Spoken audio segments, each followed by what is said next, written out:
기쁘고 즐거운 안식일입니다. 여러분이 안식일을 맞이하면 마음이 어떻습니까? 느끼는 게. 편안해져요. 예. 왜 편안함을 느껴요? 바이올 연습 안 해서. 어? 예.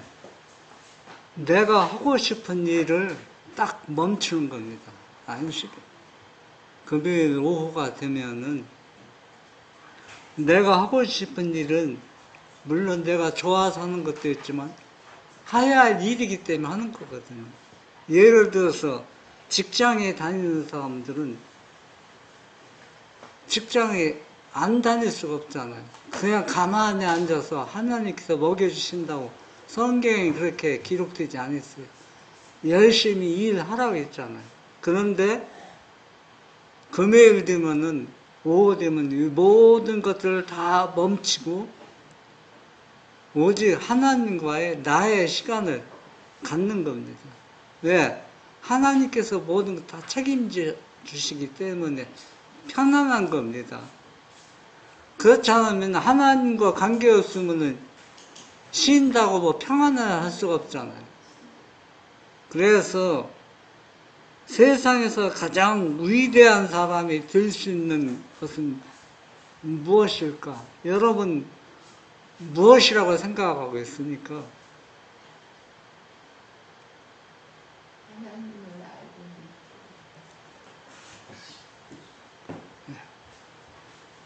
가장 위대한 사람이 될 수 있는 것은 우리가 사람들이 다 좀 하나님이 원하는 그 위대함이 무엇인지 조금 더 사람들이 오해를 하고 있는 것 같아요. 또 제가 하는 얘기가 잘못하면 또 오해의 소지가 있어요. 분명한 것은 외국에 나가서 아프리카나 이런 선교 활동하고 복음을 전하는 것 하나님이 원하는 그 일입니다. 그렇잖아요.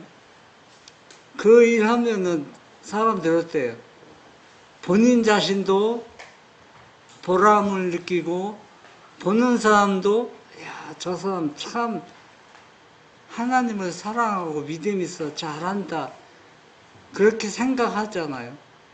그것도 내가 전도지 전하고 또 전도해서 영혼을 구원하는 이것도 누구가 하라 명령입니까? 하나님이 명령이기 때문에 그 일을 하는 사람들, 하나님 위해서 모든 재물을 바치고 헌신하는 사람들 다 위대한 일을 하고 있다고 생각하잖아요. 그런데 하나님이 보시는 건 그게 위대한 일이 아닙니다, 여러분. 가장 위대한 일은 내가 있는 처소에서 내 형편에서 하나님 편에 서서 일하는 겁니다.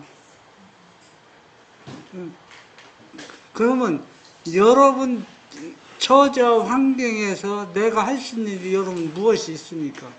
한번 각자 생각해 보세요.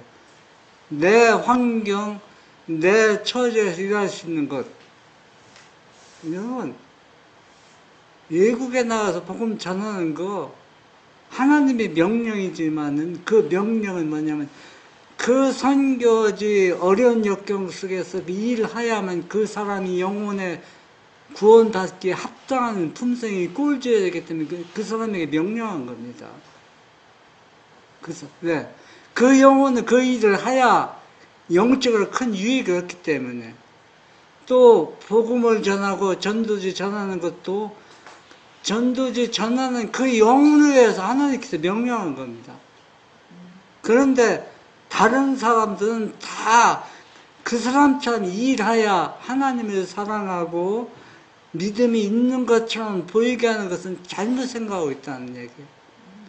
그 세상에서 가장 위대한 일은 내가 처한 처지에서 하나님을 기쁘게 하는 일입니다. 이게 가장 위대한 일입니다. 그러면 그 일이 뭐냐? 예수님의 성품을 드러내는 겁니다. 이거보다 더 위대한 일은 없다겠습니다. 이 예수님의 성품을 드러내기 위해서 다른 환경, 역경 속에서 각자 그 일을 하고 있는 거예요. 네. 그 일을 통해서 품성이 꿀져지기 때문에.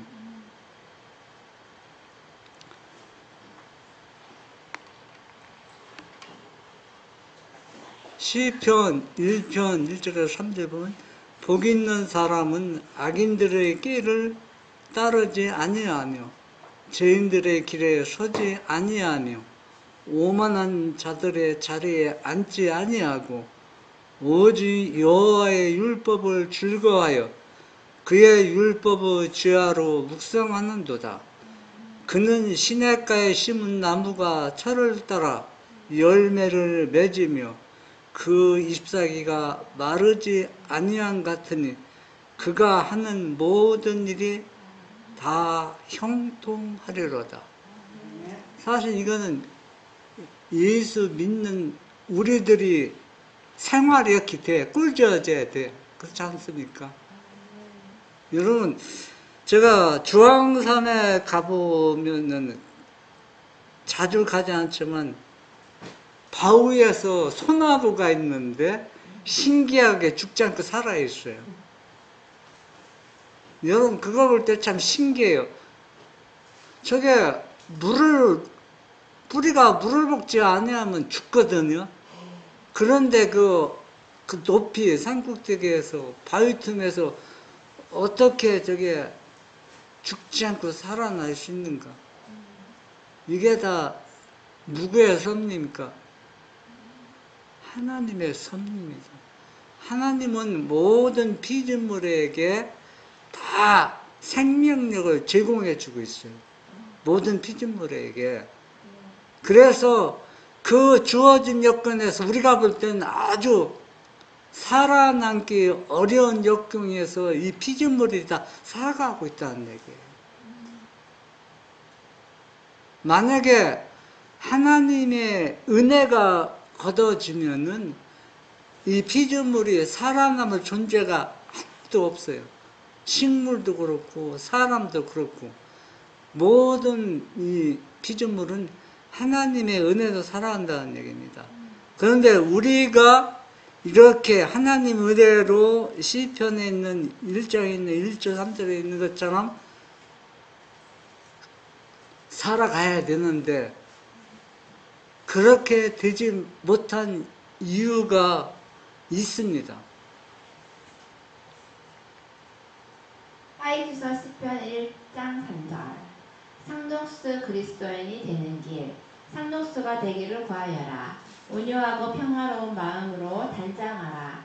그것은 하나님 보시기에 값진 것이다.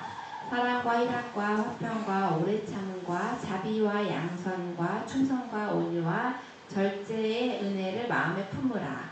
이것이 그리스도인이란 나무에 열리는 열매이라. 네. 그것은 시냇가에 심기어졌기 때문에 시절을 조차 언제나 그 열매를 내느니라. 네.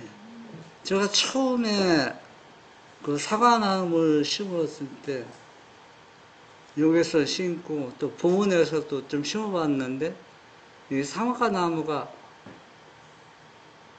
1년이 3년 되니까 다 죽어버리더라고. 그 뚝 밑에다 작은 밭에다 심었는데 몇 줄 15분으로 심었는데 그 밭이 물이 나거든요. 물이 나는데 물이 나기 때문에 물이 필요하지만은 너무 많이 남아있는 식물이 오히려 독이 돼서 죽어버립니다. 그러면 우리가 하나님을 믿으면서 약속해 주셨어요. 너희는 무엇처럼 상록수처럼 그렇게 푸르게 싱싱하게 살아갈 수 있는 조건을 다 제공해 주었는데 그 조건이 뭐냐? 성령의 열매죠.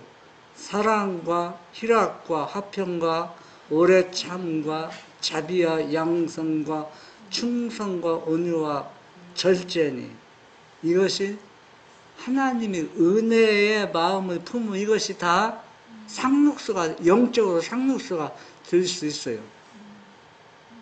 여러분은 어떻습니까? 내 자신, 여러분 자신은 지금 믿음의 상록수처럼 꿋꿋하게 푸르게 서 있는가? 여러분, 지금 이제 덥기 시작하는데, 이런 상록수 있으면은 그 나무 밑에 해야 돼요. 앉은 사람 어때요? 마음이 어때요? 아, 시원하고, 마음의 기쁨을 느낄 수 있어요.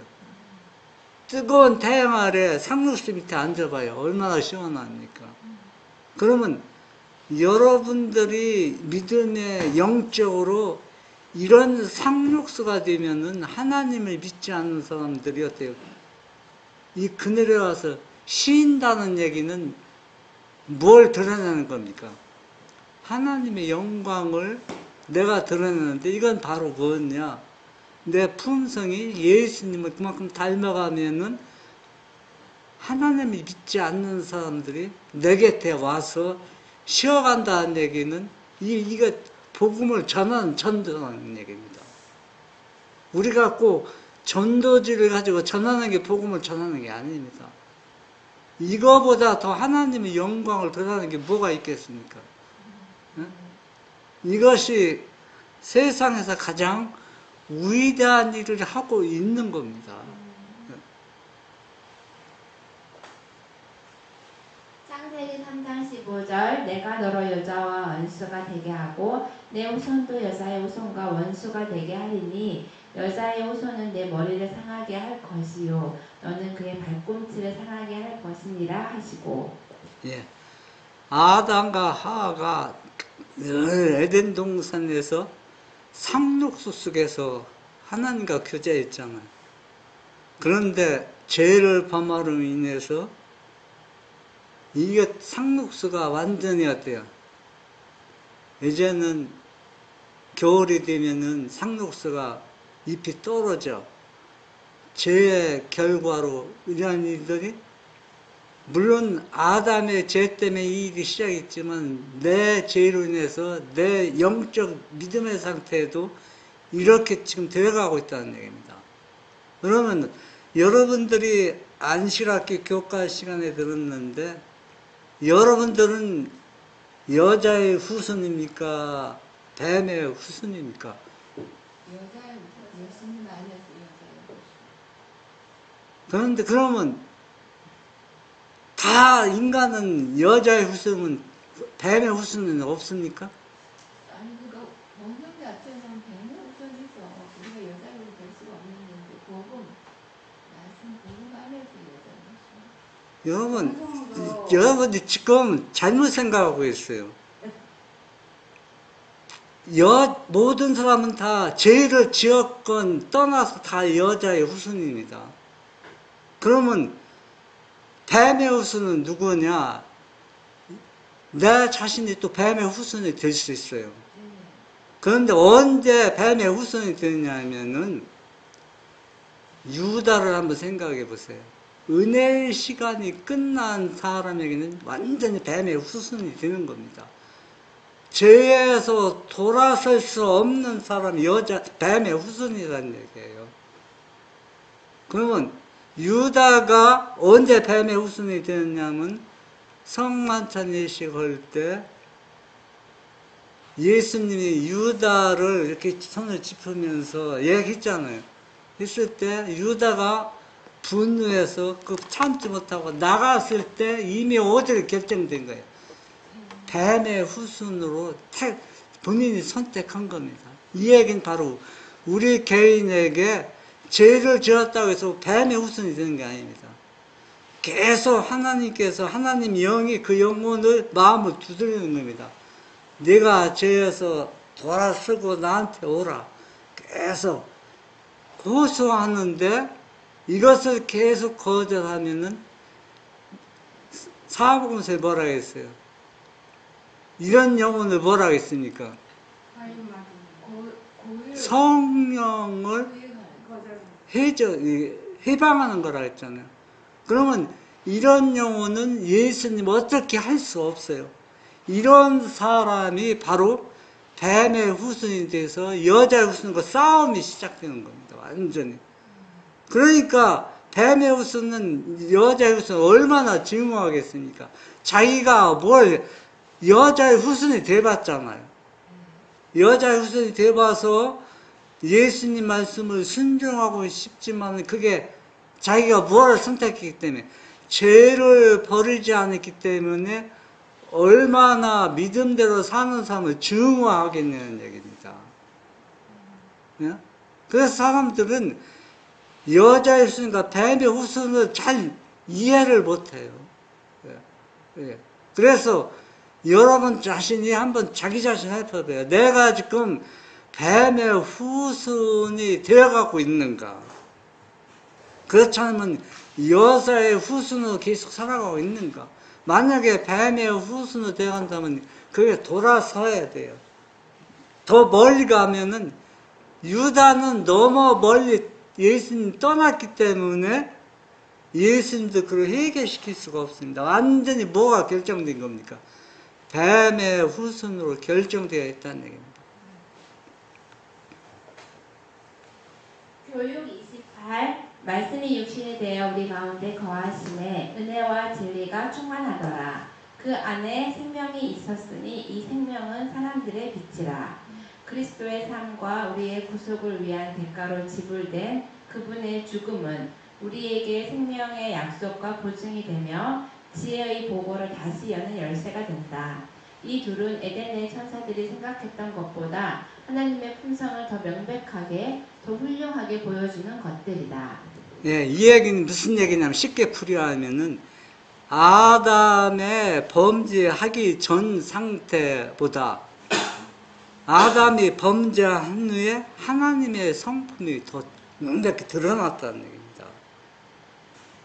십자가, 그러니까 죽음을 당한 어린 양으로서 양을 잡아서 그 아담이 타락하게 되는 하나님의 사랑이라는 걸 알았잖아요. 알았는데 아담의 죄를 짓고 난 후에는 더 확실히 뭘 더 깊이 깨닫는 겁니까? 하나님의 사랑을 깊이 깨달았다는 얘기입니다.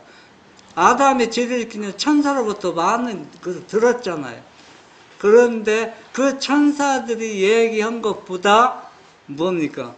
하나님의 품성을 더 확실히 그 사랑이 얼마나 위대한지 더 깊이 이해하고 깨닫게 되었다는 얘기입니다. 네. 그러니까 아담은 이미 십자가를 지는 걸 보았어요. 아들이. 그래서 죄가 많은 것에 은혜가 넘친다는 얘기는 죄를 지은 영혼이 하나님이 기뻐하시고 사랑한다는 얘기가 아니라 죄를 지은 영혼이 뭘 더 많이 안다 하게 하나님의 사랑 깊이 안다는 얘기예요. 그렇다고 해서 하나님 죄를 계속 지어라는 얘기가 아니잖아요. 그러니까 이 사랑이 얼마나 위대한지 알 수 있어요. 우리 인간은 어때요? 저 사람이 나에게 계속 잘못하면은 그 사람을 더 계속 사랑하는 마음이 일어납니까? 안 일어나죠. 인간은 더 미워지고 멀어지잖아. 그런데 이 하나님의 사랑은 얼마나 위대한지 하나님 곁을 떠나고 번제하면 할수록 그 사랑이 우리에게 깊이 다가온다는 얘기예요. 그래서 죄가 많은 것을 은혜가 넘친다는 얘기, 그 얘기입니다. 그러니까 그 사랑이 얼마나 위대하다는 것을 죄를 지은 영혼만이 그걸 이해하고 알 수 있다는 얘기입니다.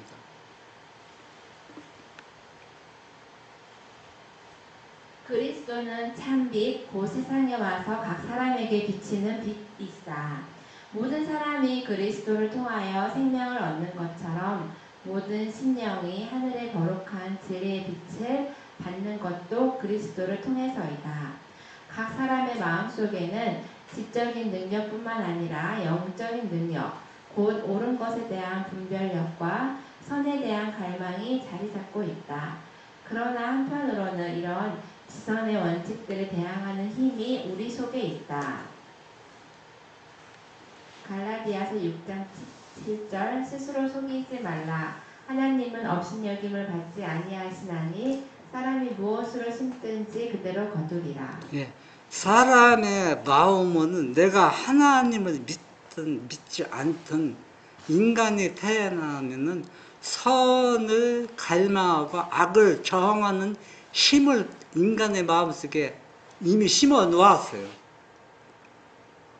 그건 뭐냐니까 여자의 후손으로 태어났다는 얘기예요. 그래서 그 선을 갈망하는 힘을 통해서 누구를 붙잡는 겁니까? 예수님을 구주를 붙잡는 겁니다. 그런 마음이 심어지지 않았으면 예수 믿을 수가 없어요. 그렇잖아요. 그런데 사람들은 다 속고 있어요. 어떻게 속고 있느냐? 내가 좀 믿음이 있어서 무엇을 하는 것처럼 느껴질 때가 있어요. 누스벨이 그렇게 높은 지위 속에서 모든 천사 대장이며 모든 우주민들로부터 존경과 영광을 받았던 것은 누구 때문에 그래요? 예수님 때문에. 하나님한테 예수님 때문에 그것을 받고 있는데 자기 자신이 누가 된 것처럼 하나님 된 것처럼 자기 자신을 속고 있었다는 얘기입니다. 그러면 만약에 누스벨이 그럴수록 어떻게 해야 돼? 겸사하고 겸비하고 누구한테 영광을 돌려야 돼? 하나님께 영광을 돌려야 되는데 마음이 교만해져 버렸습니다. 스스로 지금 속이는 겁니다. 오늘날 우리도 똑같아요. 내가 항상 얘기하는 게 우리같이 무식한 사람들은 나를 존경하고 따르는 사람이 거의 없어요. 누가 따릅니까? 저 사람 아무것도 모르고 그러는데 그러니까 우리 같은 사람은 나 개인적으로는 하나님을 배반하고 떠날지 못했지만 어떤 반역은 일으킬 수가 없어요. 반역이라는 것은 추종자가 있어야 그 반역이 일어나는 것이지 스스로 반역하는 건 자기 죄를 짓는 겁니다. 반역하고 또 달라요.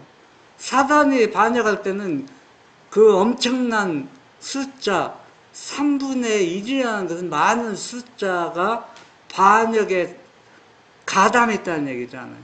꼭 천사 3분의 1이 가담했다는 뜻이 아닙니다. 상징적으로 3분의 1은 그 많은 숫자를 상징하는 겁니다. 이와 같이 마지막 시대에도 이런 스스로 속는 일들이 일어날 것이라는 얘기입니다. 이런 일들이 누구처럼 누스벨처럼 덕망이 있고 믿음이 있고 존경을 받는 사람들, 그러면 우리 주에 이런 사람들이 분명히 있다는 얘기입니다. 그런 사람들은 지금 누구한테 속고 있는 거예요? 사단한테 속고 자기 자신이 속고 있다는 얘기입니다. 그래서 사람은 심은 대로 거두리라는 얘기입니다. 그러면 이 얘기는 무슨 얘기냐면 우리의 품성이 어느 순간에 한꺼번에 예수님의 성품을 닮아가는 것 절대 아닙니다. 하루하루를 어떻게 살아가느냐, 이런 일을 통해서 우리의 품성이 예수님을 닮아간다는 얘기입니다. 믿음이 좋아서 품성을 닮아가는 게 아닙니다. 물론 믿음은 있어야 되겠지만은 우리가 생각하는 그런 믿음이 아니라는 얘기입니다.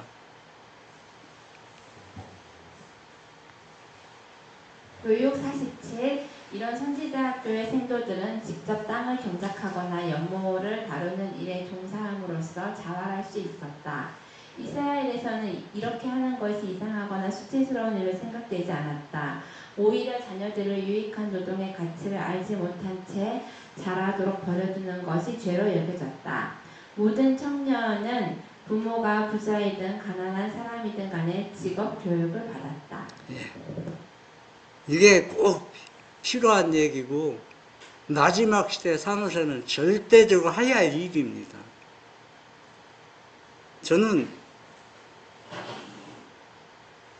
제가 농사를, 이 농업에 종사한 것이 얼마나 큰 특권이고 축복이라는 걸 예수님이 재림이 임박할수록 느낍니다. 제가 60년대는 서울에, 인천에서 몇 년 살았어요. 살고, 거기서 살면서, 회사에 다니면서, 나와 똑같은 그룹에 일하는 사람이, 그 회사에는 숫자가 많지만, 나와 같은, 똑같은 일하는 사람이 쉬운 53명이었어요. 그때 회사가 어려운 불경기에 맞섰을 때, 50명이 잘리고 3명이 남은 게 나 그 포함되어 있어요. 3명 중에. 다른 부에서는 계속 있었지만 우리 부에서는 그때 집에서 뭐 농사 져야 된다고 막 오락해서 집에 이제 내려올 수밖에 없었거든. 만약에 내가 서울에 계속 있었더라면 내가 아마 무엇인가 내가 했을 겁니다. 그때 그 당시에는. 그런데 내가 그 신앙생활에 올바르다고 조금 이제 믿음의 생활 하다 보니까 이 농업이 얼마나 귀중한 일이라는 걸 알 수가 있어요. 농사 짓는 것 사람들이 안 알아줍니다. 지금도 똑같아요.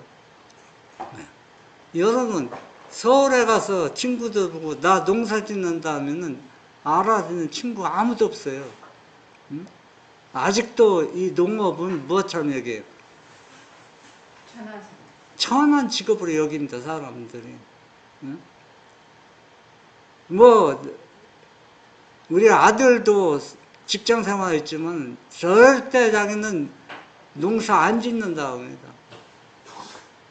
땅에 관심이 없어요. 주든 안 주든 관심 없어요. 농사 안 짓는다는 거예요. 예? 왜냐면 농사일이 쉽지 않아요, 여러분. 해보면은, 여러분 농사일 해보니까 쉽습니까? 피나는 인내와 절제와 모든 것이 다, 우리가 품성 형성되는데 모든 것이 다 동원되어야 돼요. 수입은 적지요. 또 일하는 건 힘들죠. 어? 이게 믿음의 훈련을 받는 데는 해보면 쉽지 않습니다. 그 충주에서 그 최재봉 장로가 조금 얘기해보면 자기는 엄두를 낼 수가 없다는 얘기예요. 농사일 안 해봤잖아, 전혀. 그런데 농사일을 하긴 해야 된다는 거, 성경을 보면 연금은 맞거든요, 답이.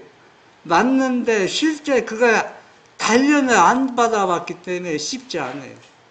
그러니까 거기 여자들 집사님 몇 분도 농사는 한 번도 해본 경험이 없는데 마지막 시대는 자급자족에서는 시골 생활 해야 된다는 건 맞는데 나도 농사를 칠 수 있다. 준비가 하나도 안 됐잖아요. 땅을 살 돈도 없고 집을 살 돈도 없고 농토도 없고 이런 가운데 직장 생활을 겨우 생활하고 하나님 믿고 있는데 언제 자긋자긋 언제 뭐하고 불가능한 참 느껴져요. 그러나 이건 내가 하는 일이 아니에요. 그 사람의 품성이 형성되면 하나님께서 그걸 다 책임져줘요. 다 책임져요. 그렇잖아요. 내가 하는 일이 아닙니다. 내가 하려고 하니까 불가능처럼 느끼고 안 되는 겁니다, 여러분. 그러니까 하나님이 하라고 하면은 내 마음이 맞든 안 맞든 최선을 다해서 그 일을 부딪혀야 돼요. 그가 부딪히는 거는 그 부딪히는 일을 내가 하기 싫은 그 일을 통해서 뭐가 형성되는 겁니까? 품성이 형성되는 겁니다. 그러면은 내가 예수님을 닮으면은 그 나머지는 예수님이 다 책임을 져준다 합니다. 그런데 사람들은 이걸 착각하고 있어요. 어떻게 착각하냐면 내가 최선을 다하면 하나님께서 품성을 채워준다고 착각하고 있어요. 절대 그건 아닙니다. 품성은 하나님이 채워지는 게 아닙니다. 내가 하나님과 교통 속에서 내가 전적으로 헌신하고 노력하고 최선을 다해야 품성을 하나님의 예수님의 품성을 받는 겁니다. 이 품성 부족한 거 채워지는 거 절대 아닙니다. 채워준다는 얘기는 내가 만약에 돈이 없다, 집이 없다, 그러면 그건 하나님께 채워줄 수 있어요. 왜? 내가 뭘 이뤘기 때문에 품성, 의를 받았는데 의를 받으면 그 나머지는 다 예수님이 다 책임지신다고 약속해 주지 않았습니까? 그래서 저는 그 농사 지면서 듣는 얘기가 있어요. 제가 이제 그 얘기를 귀담아 들어야 돼요. 만나는 사람마다 뭐라고 했냐면 좀 일을 줄여라는 얘기입니다. 일을 줄여라. 충제가도 일을 줄여라는 얘기를 여러 번 들었어요. 맞는 얘기입니다. 왜냐하면 내 체력이 한계가 있는 걸 본인도 이렇게 주위 사람도 다 알고 있는 겁니다.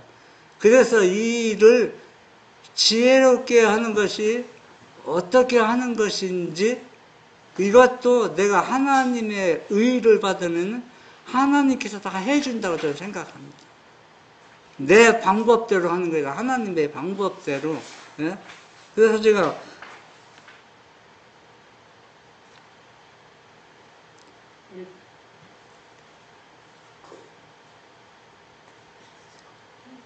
말이 안 끝난 것 같아요. 아무 그래서 내가 그래서 제가 해가지고 교육 52 아무도 고난 없이는 높은 지위에 설 수 없다. 마치 폭풍이 골짜기 아래에 풀꽃은 해치지 않으면서 산꼭대기에 있는 나무는 그 뿌리채 뽑고 지나가는 것처럼 격심한 유혹도 비천한 인생은 잘 건드리지 않지만 성공과 명예를 가진 높은 지위에 있는 사람들을 향하여는 공격을 가하는 것이다. 그러나 요셉은 역경과 번영의 어느 시험에서도 잘 견디었다. 그는 바로의 궁전에 있을 때나 옥중에 있을 때나 항상 변함없는 성실성을 나타내었다. 요셉은 소년 시절에 하나님을 사랑하고 두려워하는 법을 배웠다. 예. 내가 아무리 노력하고 한다고 해서 그 일이 이루어지는 거 아닙니다. 다 사람마다 고통이 있고 고생이 있고 풀무불이 있습니다. 어떤 사람은 질병을 통해서, 어떤 사람은 가정이 가난함을 통해서, 어떤 사람은 가족 간의 화합이 마음에 안 맞아서 다 풀무불이 다 있습니다. 이런 것들을 어떻게 우리가 하나님의 선한 섭리 아래서 이것을 통과하는 것이 각자의 하야의 의무입니다. 하나님이 섭리 아래서 일을 해야 됩니다. 사람의 방법으로 이것을 헤쳐나가는 것이 아니라는 얘기입니다. 여러분, 요셉이 얼마나 고생이 있습니까? 다 아시잖아요. 여기 보면 어린 나이에 형들부터 배반을 당하고 또 노예로 팔리고 그런 여정, 요셉이 뭐 잘못한 게 있습니까, 여러분? 요셉의 성품은 형제 중에서 가장 누구를 닮았어요? 아버지를 고자질은 했잖아. 고자질한 거는 요셉이 고자질한 게 아니라 여러분 성경 잘 보면 고자질한 것은 그 형들의 죄를 돌아서기 위해서 고자질했는데 그 야곱이 요셉에게 무슨 옷을 입혔어요? 채색 옷을 입힌 것은 요셉의 성품을 상징하는 겁니다. 요셉의 품성을 나타내는 거예요. 그만큼 채색 옷은 성령의 열매를 상징합니다. 7가지 아까 조금 전에 읽었잖아요. 무지개가 하나님의 그 보좌를 상징하는 하나님의 성품을 그러니까 요셉이 요셉이 버려야 될 이렇게 성품을 형제들 중에 제일 많이 받았지만 요셉이 아직도 뭘 할게요? 고난에 통해서 버려야 할 것이 아직도 남아 있었다는 얘기입니다. 그러니까 본인에는 자기가 성품이 예수님이 닮았다고 한마디도 안 했지만은 우리의 교훈을 주는 것은 그 정도로 아버지가 요셉에게 채색 옷을 입혀준 것은 우리가 요셉을 심히 사랑해서 채색을 입혀줬다고 그렇게만 하는데 더 깊이 연결해 보면 그만큼 뭐를 닮았다는 게 예수님의 성품을 닮은 것을 아버지가 보고 좋아하고 기뻐해서 채색을 준 겁니다. 요셉의 성품이 예수님을 많이 닮아서 뭐 사랑해서 준 것보다 그만큼 부모가 똑같잖아요. 자기 자녀가 예수님의 성품을 많이 닮아가면 어떻게 해요? 그 자녀를 더 사랑할 수밖에 없어요. 야곱은 편한 게 아니라 그래서 요셉을 더 사랑한 겁니다. 그런데 높은 나무 꼭대기에 소나무 얘기했지만 그 소나무가 뿌리가 얼마나 아팠냐면 바위를 쪼개서 물을 흡수하고 있어요. 신기한 일이죠. 얼마나 신기합니까? 그 뿌리에서 바위를 녹일 수 있는 물질이 네. 뿌리에서. 네. 그래서 바위를 뚫고 쪼개고 내려가서 그 물을 말아요. 모든 피조물은 다 살 수 있도록 하나님의 은혜를 베푸는 겁니다. 하물며 하나님을 섬기고 믿는 사람에게 고난의 역경을 허락한 것은 그 고난을 통해서 우리의 뿌리가 누구한테 가기 위해서 예수님께 가기 위해서 그 고난을 잠시 허락한 겁니다. 그런데 이것을 참지 못하고 돌아서면은 얼마나 영적으로 큰 손실을 당하니까. 우리가 이 고난을 통해서 뭘 배우냐면 하나님을 두려워하는 법을 배우는 겁니다. 교육 52 양치는 소년으로 아버지의 양무리를 지키던 요셉의 순결하고 단순한 생활은 그의 체력과 지능을 발달케 하였다. 초년계를 통하여 하나님과 더불어 교제하고 거룩한 위탁물로서 대대로 전해 내려온 귀한 진리들을 배움으로 그는 견실한 정신과 확고한 원칙을 체득하였다. 예. 이 양치는 이 일은 오늘날 우리 한국에서 농업과 같이 별로 그 사람들에게 좋은 대우를 못 받아요. 그런데 이 사람들이 싫어하는 이 직업을 통해서 뭘 발달시키는 겁니까? 체력을 발전시키고 하나님을 경외하는 법, 또 하나님의 품성을 나눠받는 것을 이 기간에 많이 단련을 받고 많이 받았다는 얘기입니다. 그래서 하나님을 예수님의 재림을 준비하는 사람들은 시골 생활하고 양쳐야 되겠네. 네, 시골 생활하라. 당신에게 너무 자급자족하라. 그 얘기는 농사 짓는 것이 요셉이 양을 치는 것처럼 놀라운 특권이요 축복을 받을 수 있는 길이라는 얘기예요. 이런 요셉이 만약에 이런 일을 하지 않았다면은 그렇게 영적으로 육적으로 단련되어서 애굽의 총리가 될 수가 없었습니다. 그래서 가장 중요한 것은 여러분이 당면하고 있는 지금 이 처지가 가장 중요한 일을 단련하고 준비할 수 있는 기간이라는 겁니다.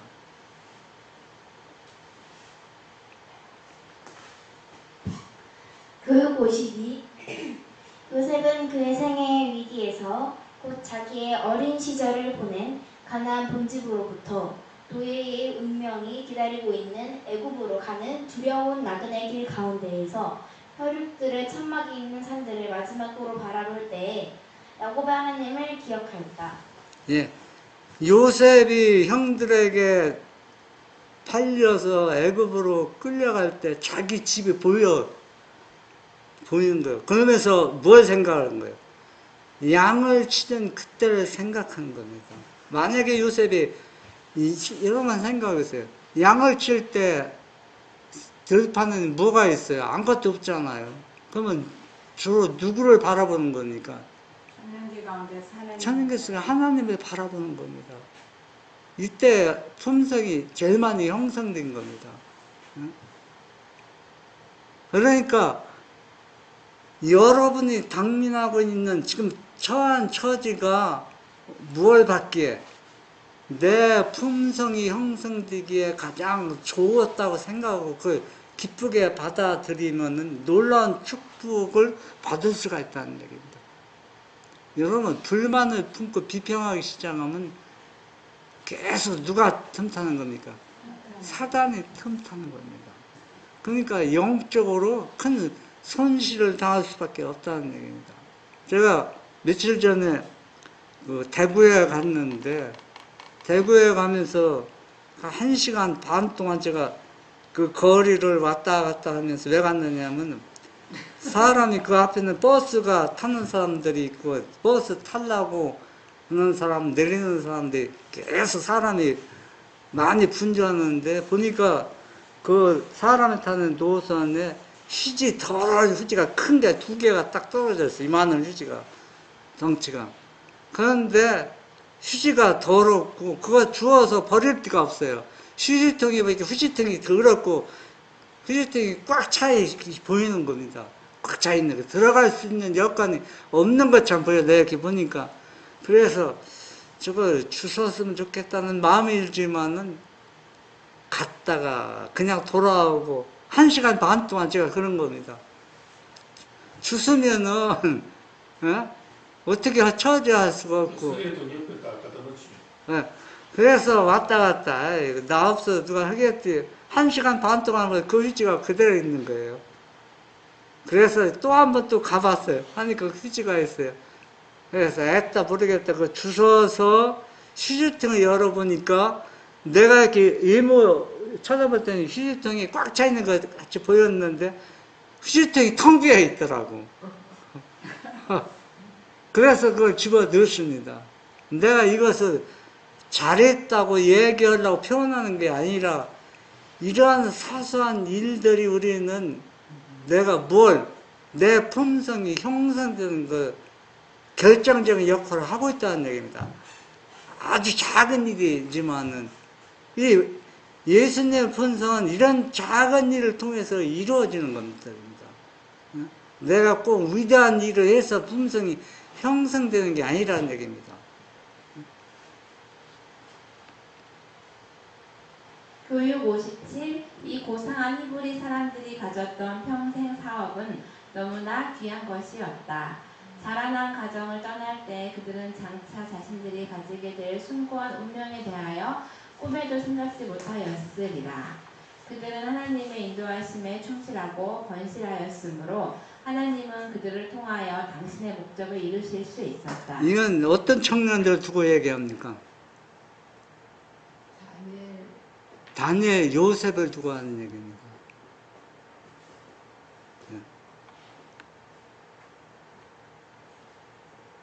하나님께서는 이런 인물들을 통하여 나타내신 위대한 진리를 오늘날의 청년 남녀들을 통해서도 나타내기를 원하신다.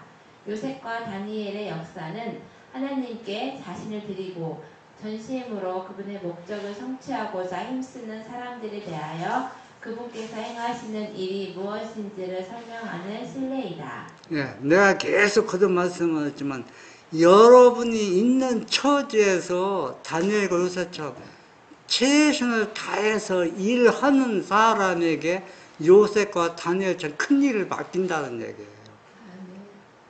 내가 하는 일, 다른 사람 볼 때 아무것도 아니지만 하나님 볼 때 가장 귀중한 일을 내가 하고 있는 겁니다. 내가 하고 있는 그 단련되면은 하나님께서 때가 되면은 그 영혼을 쓰시는 거예요.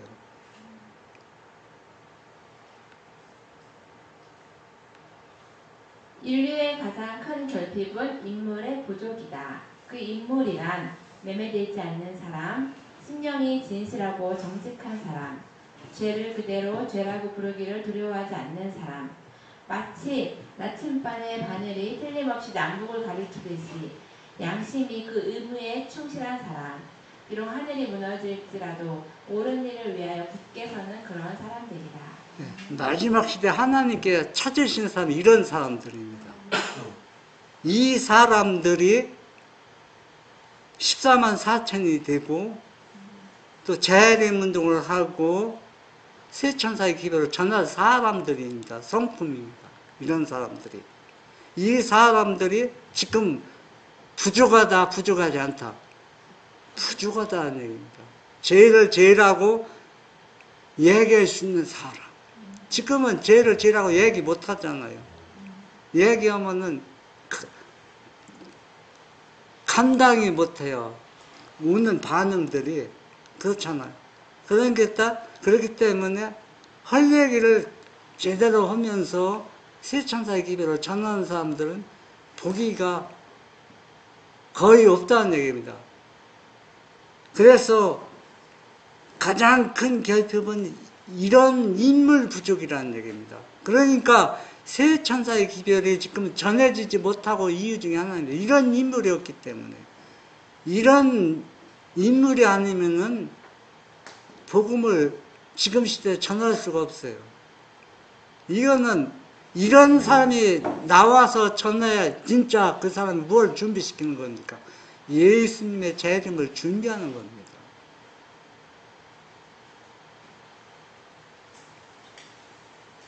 그러나 이런 품성은 우연히 형성되는 것이 아니다. 이것은 하나님의 무슨 특별한 은혜나 천분으로 되는 것도 아니다. 고상한 품성은 극기와 저급한 성품을 버리고 고매한 성품을 가지려는 노력의 결과, 곧 하나님과 사람에게 사랑의 봉사를 하기 위해 자아를 내어 맡기는 자기 수련의 결과이다. 예, 이런 품성이 형성되는 것은 저절로 되는 것은 아닙니다. 내가 만드는 겁니다. 내가 만드는데 어떻게 만드느냐? 자기 자신의 이기심과 세상을 사랑하는 마음, 이런 것들을 다 포기하고 극기와 훈련, 어떤 훈련, 그러니까 극기와 훈련이라는 건 내가 당면한 처지에서 이것을 어떻게 슬기롭게 믿음으로 극복해 나가는 것이 뭘 하는 거다. 하나님이 원하는 인물로 꼴지어 가는 겁니다. 이렇게 할 때 예수님의 성품을 내가 형성되고 드러내는 겁니다. 저는 요즘 잠잘 때나 뭐 할 때나 늘 생각에서 떠나지 않는 것은 내가 어떻게 해야 예수님의 성품을 닮아갈 수 있는가를 계속 잘 때도 뭐 할 때도 생각합니다.